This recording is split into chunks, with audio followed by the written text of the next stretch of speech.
up? What's up? I'm Jamie Gonzalez. This is the Born Detailer Podcast. Put your hands up. We're here. I'm putting my hands up. Shad Stoker. Nick McGirt. What's up, everybody? Dude, what a great freaking day, bro. What a great day. Yes, sir. So, what's up, man? Dude, it's wintertime. It's cold out there. It is so cold, bro. I woke up. I took my kids to the. I took them to school. Was it not yesterday? The day before, and it was, what? I think it was like 16 degrees or something like that. 16 degrees out there. It's cold. Yeah, 16 degrees. So the Born Detailer Podcast streaming live on Instagram and recorded. So when you see this, you know you won't be seeing it live, but you guys see it live. So we're gonna start streaming all this. Who is killing it right now? Who is killing it in the winter? Yeah, in winter being the key. That's the caveat to this. Yeah. So it's a lot easier to kill it during the summer months, right? It is really, everyone's trying to get details done, but in the winter months is really when your success, your detailing business becomes apparent how successful you are or are not. So what do you see from the perspective of selling detailing chemicals and products like at Budco? Like, what are you seeing trend wise? Is it getting slower? Oh, for sure. Yeah, absolutely. Yeah. A lot less walk-ins, the orders go down. It's always, there's always a dip. Always a dip. Yeah. I feel like this year might be a little bit more than most. I think it's more. You think it's more? Yeah, dude, the dip right now that's happening, I feel like, at least looking at like, all our data, you know what I mean? It's like definitely, my guy was telling me, he's like, yo, like we're starting getting calls, but nowhere near normally what I get in December after like the Black Friday thing doesn't even really. So they said this. So they came out and said they had the Consumer Report was the biggest Black Friday spent ever. Really?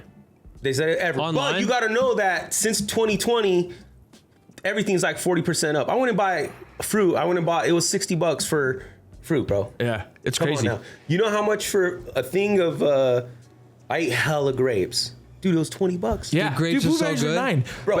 So candy grapes? Consumer, material, consumer products are up, but services are down. I literally just left the tattoo shop. The dude was like, I've got like 3 tattoos the rest of the month. He ran a Black Friday special, and the dude, he's good. I mean, he's got a following. He does good work. He has a good clientele. He ran a Black Friday special, given like 20% off, and had 0 people take advantage. You know what? Nobody's spending money on services. I feel like He got it's really all the money hard with those stimmy checks. Yeah.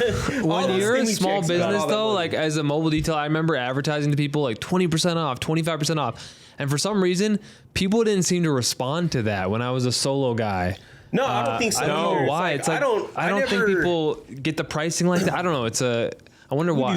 I don't like discounting your price. I like adding services. So if you book now, you get a free engine bay detail that's normally $50, right? Add service. Because that instead of giving them 20% off and it being $50, you're giving them a $50 service or 20, whatever you give them off. It's you give them a service and that costs you less. So it's only $20 out of your pocket instead of $50, but it makes it seem where you tell them, it's normally $100 or whatever, giving it to you for $50, or you're giving it as an add-on to close the deal.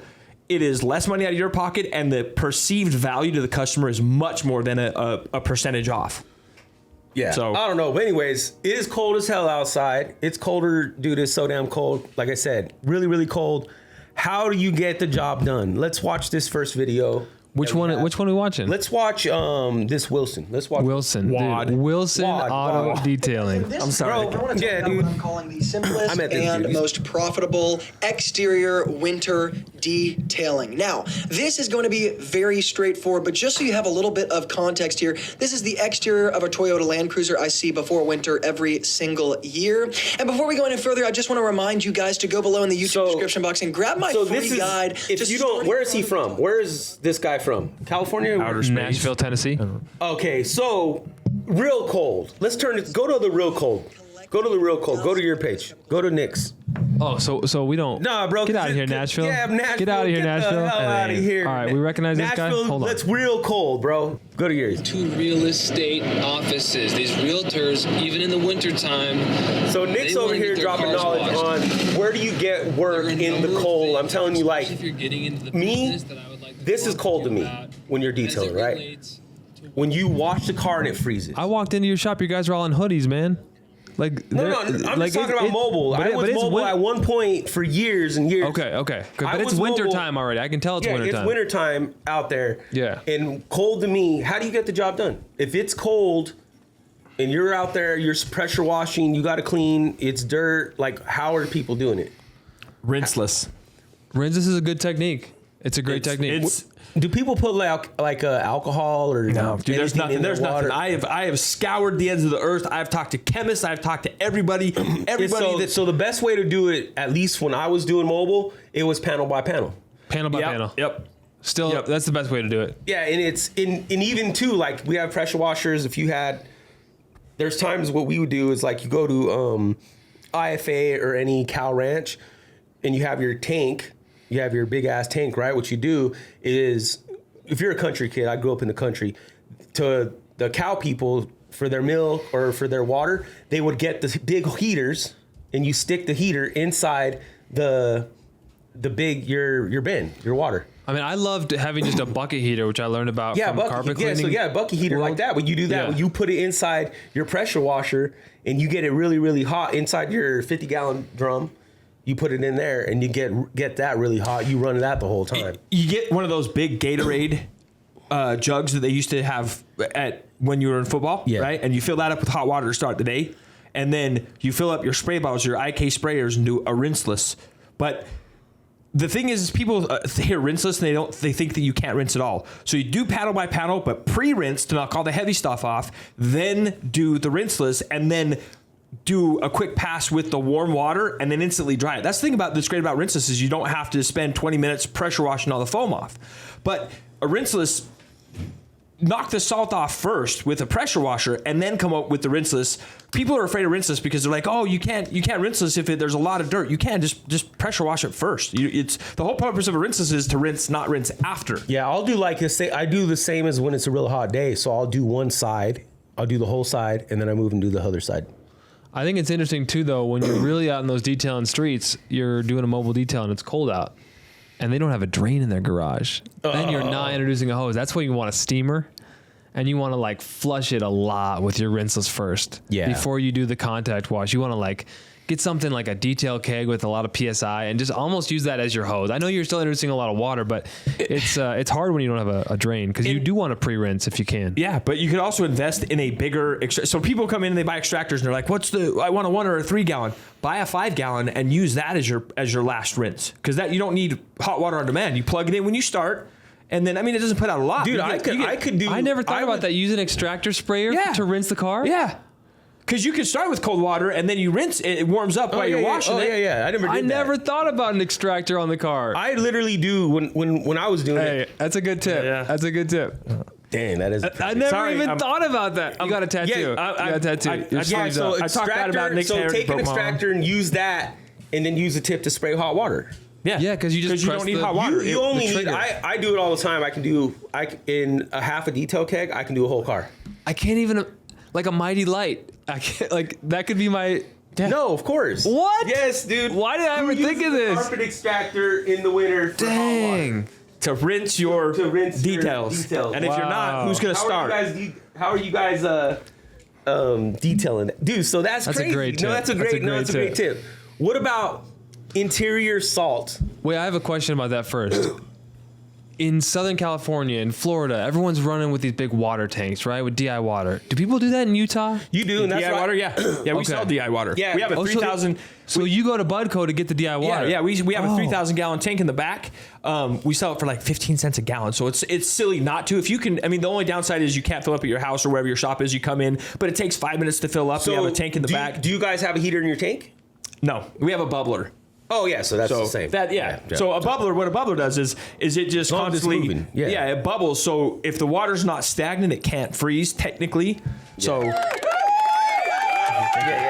Thank you. But the thing about that is you have to be a big boy and like have a business where you like have a garage to put your truck in at night so it doesn't freeze, right? Like because when I was mobile detailing, it was like at my house and I would pull all my chemicals into the garage and then I couldn't park in the garage. So it was a big, like a lot of guys start this way out of their sedan. Right? Here's why you do it a little bit. Let it out, let it in, let it out. Doing a little leg work is important. So start paying attention to how much water you're using every day. So when you come to Budco, you fill up, you can fill up, like if you have 3 details, you can fill up to where you have very little left over at the end of the day. So if you need to drain it, you're draining 5 gallons. How many gallons? How many gallons to detail a car? That's a great question. We have to see. I think it's 20 gallons. 20 gallons? If you're doing not just for a spray off, I'm talking about if you foam it, wash, and then it'd probably take you like 10 gallons to wash off everything. But if it's a dirty car and you're doing like deep underneath, obviously, bro, it's like this. 50 gallons. It depends on the pressure washer. So if you have a good GPM, like 1600 psi or whatever. Yeah. But the GPM is putting out 1.4 or 1.2. It's the pull out per second? Gallons per minute. Gallons per minute. Okay. So you figure you're using 1.2 gallons per minute. You're looking at, you can probably get away with 8 to 12 if you're really smart on most vehicles. But 8 to 12, man, dude. I feel like I'm just not all the time. But California people are different than I feel like they have the art of rinseless washing in California. As they should. They should. They have to. Yeah. To stay rinseless washing is great, man. It's a high to really be an efficient. And I went to Dustin, California Detail. OCD. Yeah, right? OCD. So he taught me. He's in San Diego. He's taught me he's from here. Yeah. Logan came out here, but he's helped me on my rinseless washing. Like, bro, I'm like watching. I was like, you're gonna do that, and he's great. You're gonna do that. Yeah. But me, I don't. We're spoiled, I'm just like, no, bro. You got a shop? 90 gallons? No, but even when I wasn't at a shop, I would do that. I'm like, I didn't think about water. I would use other people's water. Water's I didn't have a freaking gallons. Like, dude, I'm unprofessional, bro. Up in here as a gypsy, dude. Let me what? I didn't even have a freaking hose sometimes, like, bro. And I get mad at them. Why do you have a long enough hose, bro? I don't know. Water and chemical is deceiving though. Like I guarantee you're using a lot less water than you realize. Because we've had we make some chemicals at the shop. We've had the tank spill over or a barrel break, and a 15-gallon barrel. Dude, on the floor laid out, looks like a murder scene. Dude, there's one day that one had a leak in it overnight. It was 15 gallons. I walked in. I literally thought there was hundreds of gallons on the water, and it was 15. Soaked up with the pressure with the vacuum. It was. I guess no one really knows. Like, yeah, you're right. It looked like a murder scene, bro. It looked like. I mean, I thought it was going to be there forever. It looked like a pool in there, but it was 15 gallons. I don't know, man. I think ice melt is tough. The way I took way too much time doing is I would take like a urine neutralizer product from Bridgepoint, which you can get at a Ramsco. And I know there's detailing products like even Ivan with DIY, like he says are all clean because it's a high pH, like dissolves like is his contention. And so you just take the all clean and you let it dissolve the salt because the salt is high pH, right? And then you can vacuum it away. What I used was actually the opposite because I learned it through carpet school was like urine neutralizer is like a pH of 3. It has a really nice scent to it. It's just a product that I use and I know it works. But then so it's a low pH. It's a low pH, to neutralize the high the alkaline salt. But first of all, I'm trying to vacuum as much crap as away as I can, right? You have to vacuum. And then I'm going to introduce urine neutralizer, right? And then I'm going to drill brush that in, and then I'm going to extract that, right? Bro, tell me the drill brush isn't the greatest freaking interior. And then I'm going to steam all the crusty crap that's still there. And it's like, I wonder if I just steamed and extracted if it would have just worked anyway. No. But then you extract, then I do my BioBreak and Flex Ice. And then at the end, if it wicks back, then I take an encapsulation product on a rag. And like an artist, I buff it in there real evenly. I blow dry it, air dry it, master blast or whatever I have to do until it gets dry. And if it's wicking back white, you take some end cap. You take some end cap on it. Anyway, those are the products I used to use. As a mobile detailer. Bro, you just came at us hard with Dude, I did some ice melt. I did some ice melt in my day. That was a process, bro. But end cap, when you're getting wicking at the end, you do a little end cap on your rag. Don't spray it on the fibers, right on your rag, and you just get it even. You got to get it even like an artist and then dry it fast. Yeah. And if it doesn't wick back, you're good. If it does, you just spot treat that with the end cap, dude. Because end cap is anti-wicking. Encapsulation. Should we have an later, Santi? Peace out, bro. What's up, bro? Yeah, so I think we should do like a detail off, half a card, and just freaking everyone, we get an hour and a half each side. A detail off. On the inside? Yeah, inside. Yeah, dude. I'm not, like I said, I'll freaking The only reason I'm good at details is because I go ham, bro. When it comes to like chemistry and stuff, go like fast. Yeah, dude. It's chemistry. I'm like, I probably scrub too hard. You know, I'm like, you know, it's a workout when I do an interior detail. Like I'm freaking like in those there, traps. bro. See, I'm all about the chemistry. I'm all about the science. Yeah, that's man. what I'm saying. Is like I'll be in there like. Even when I'm working with him, it's like I'm in there like sweating, bro, and like you're in there grinding too. I haven't done much in the shop in a long time, but I mean when I helped out a while ago, I was working hard. Yeah, it's nice. We're fun. It's more like we're having a good time. Yeah. It's not like work, but I love it though. I love it. For me, it's like it's an obsession. It's like an unhealthy obsession for me. Because I can't. Why is it unhealthy? What do you mean unhealthy? Because I can't stop. I get stressed out about it. I get stressed because it's never fit. It's never. But that's finished. not it's never done. No, so that's when it comes to polishing. It's never finished. Why are you pointing at me like it's my fault? No, I'm just telling you, bro. When it comes to that's what I'm saying. I like doing interiors because I feel like you're finished. You can get to a point where it's like this is as good as I'm gonna get for sure. Yeah. Bro, unless it's a trash polishing. No, because you have the eye for just. It's paint, when you're polishing paint, bro. It is never finished. Right. There's always you can always go more. Like you can be like, all right, this is at 95%. You got your paint, and I don't feel like I got paint to 95%. Like all my years. Mm-hmm. Yeah. You don't think you've got paint to 95% in all your years? Dude. I feel like I'm probably low. The good paint for me is like a 90. That's 100% in my book. Like you're never gonna get it. Like that's ridiculous. That's like gonna if someone tells you they're doing 100% paint, you can always go more. Like you can always refine. You can take out texture. You could. I mean, if you guess, like, what are you doing? Are you trying to get that mirror finish? Are you trying to get flat paint? Are you trying to get flat clear? Like, what are you trying to do when you're looking at it? Are you trying to so the cool thing about it as a painter, when you're painting, you all leave that texture on there. The reason why you want that texture on there is because it hides imperfections, whether you have some, specific decontamination, you have little dirt nibs or anything like that. A lot of these painters, they know like when they're shooting clear coat, they're going to get, fish eyes or something in their paint.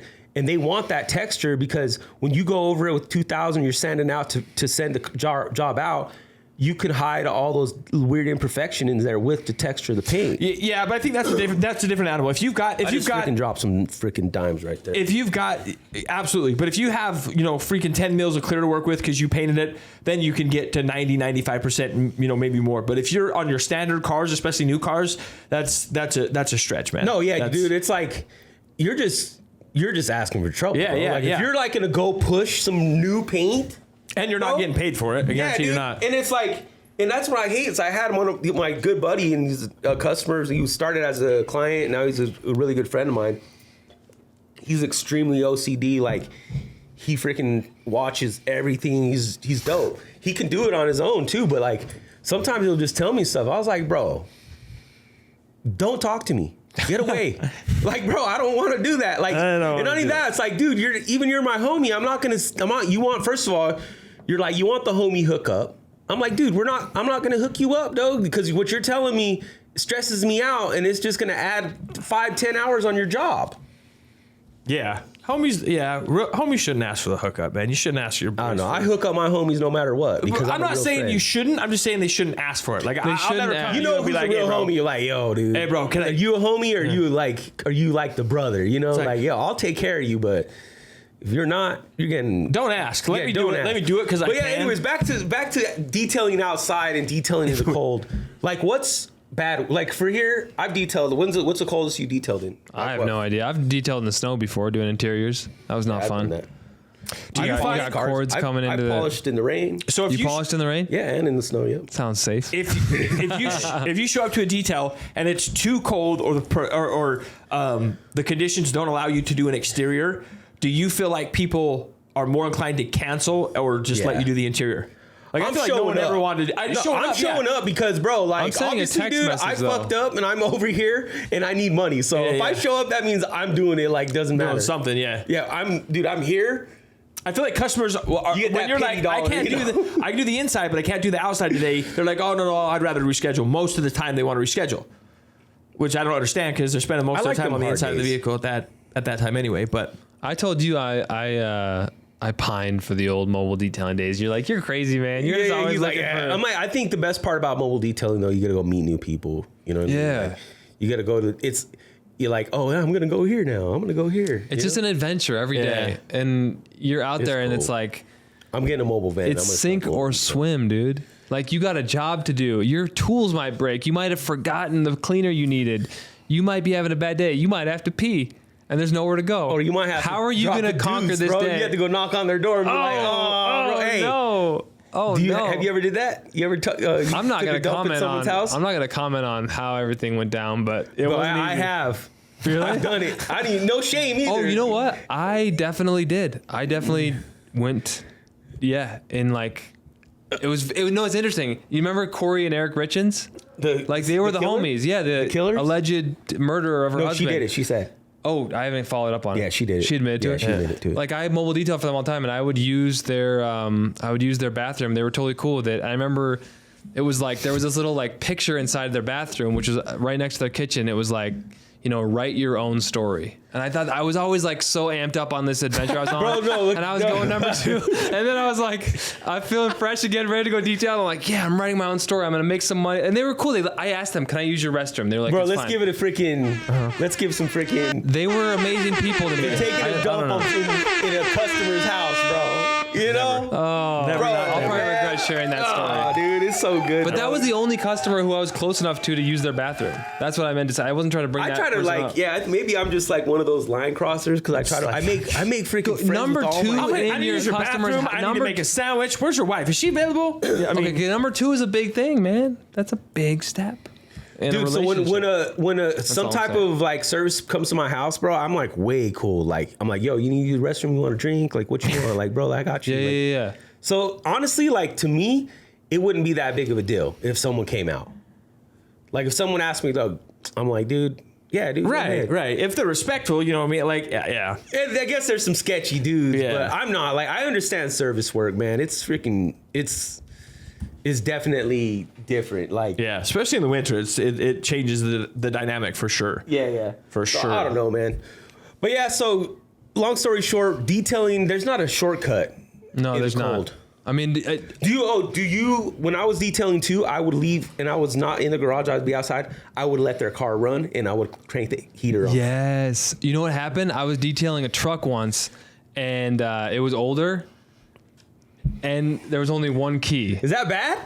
No, he's already just like, oh, the story's going, man. No, that's smart. Somehow, I like let the car. It was running. And there was only one key, and it was in the car. And I'm in there cleaning all the knobs and stuff, so I switch it to lock. Bro, I closed both doors. I knew it. But there was, for some reason, Nick unintentionally, I'm talking about myself in third person because it doesn't sound like the same person, but it probably is. There was a little bit of a slit on the passenger window, and he grabs a freaking like broom and goes in there and like is able to like unlock.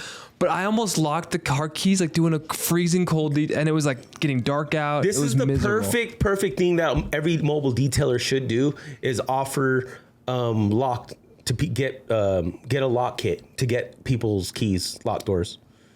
Oh, I don't even know what that involves. So yeah, it's just Slim Jim. Get a Slim Jim. Okay, you do it.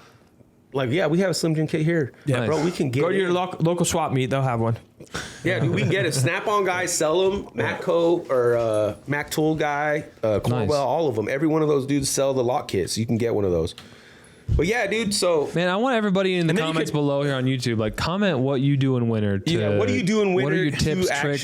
Give us some stories. You can double as a locksmith when times are tough. Yeah. When there's no detail job, you just start popping locks. Bread, dude. They make good money, dude. Yeah. Hey, I think it's time for a little motivation, Shad. Yeah, let's do this. Are you ready for this? Let's run it, man. Okay, let's run it. Let's hear what we got. I like Joe Rogan, man. He's always got something to say. Well, this is a split, but yeah. Oh, it's a split. Okay, I just saw the screen. Okay, hold on. If you have one good day where you eat clean, you drink a lot of water, and you like you did, you got that day, you woke up, you put your shoes on, you went for a run, you worked out in your driveway, you got a good day in. That's sometimes all you need to do and decide, this is what I do from now on. I have good days. Tomorrow's going to be another good day, and then I'm going to force myself into another good day. And the next thing you know, I've got some momentum. You got some momentum, you could change everything.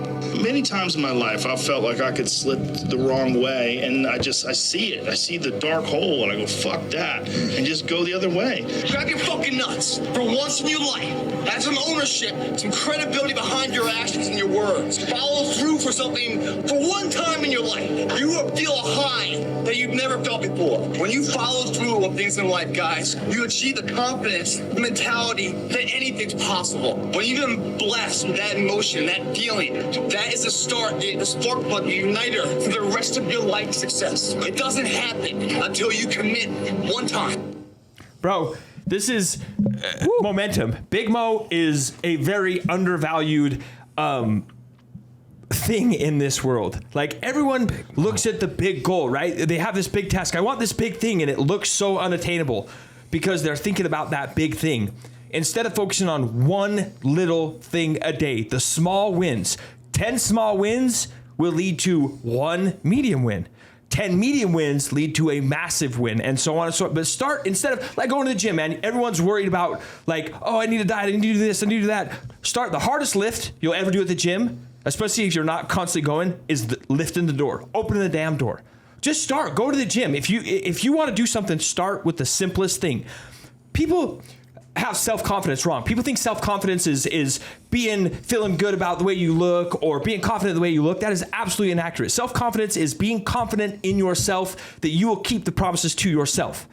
Right? That's what builds, and that's what self-confidence is. So start building that self-confidence by making one promise. I promise today, I'm going to get up and I'm going to walk around the house. Okay? And then tomorrow, walk around twice. Make small promises, and those small promises will turn into medium and then big and massive. Quit looking at the end game, man. Look at the little steps, the things you can control, the things you can do right now, the little wins that can get you to that big win. That's it, one day at a time. Hell yeah. I think walking is so underrated, man. I hear people talking about it from all fitness spectrums and everything. Like I feel like weightlifters say walking is good. Like, I feel like if there's one thing you can do out there, just go for a walk, man. It'll change your life. I love a walk. Low intensity, steady state cardio is the key. You don't want people run. You're training your body to store fat when you run. When you're running at max, right? Like, you want to figure out what your max heart rate is, and then you want to have cardio at 70% of that. So for me, it's like 129. So when I do cardio, I don't want it to be 170. That's actually counterproductive. My heart rate is 125 to 135 for a intermediate amount of time. That is the key to cardio. People overdo shit all the time, man. Yeah. Let me tell you something. You want to know what I love? What do you love? I love detailing, man. Yes, sir. Hey. I love detailing. Hey, I love let's detailing. go. This is a Born Detailer podcast. Born Detailer, baby. Born Detailer podcast. I'm Jamie Gonzalez. I'm Nick McGurk. Chad Stoker. Woo! Let's go.